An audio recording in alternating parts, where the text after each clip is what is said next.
বিয়ের পূর্বে কোন মেয়ের সাথে কথা বলবি না, খবরদার, তোর যোগ্যতা নেই ওর সাথে কথা বলার। তুই কে রে? বামন হয়ে চাঁদের দিকে হাত বাড়াবি না। আমার বোনরা চাঁদ।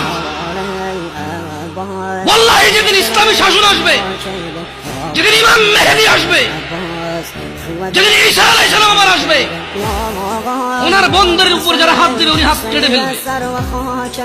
বামন হয়ে চাঁদের দিকে হাত বাড়াবি। আমার বোনরা চাঁদ। ইসলাম মেয়েদেরকে চাঁদ বলেছে, আর তোকে বামন বলেছে। বেটা তুই বেটা ছেঁড়া খাতা শুয়ে লাখ টাকা স্বপ্ন দেখিস, বিয়ের আগে মেয়ের হাত দিস? সাহস কত তোর, সাহস কত? তুই জানিস না মুহাম্মদ সাল্লাল্লাহু আলাইহি সাল্লাম বলছে নেক স্ত্রী দুনিয়াতে যা আছে ওর চেয়ে বেশি উত্তম।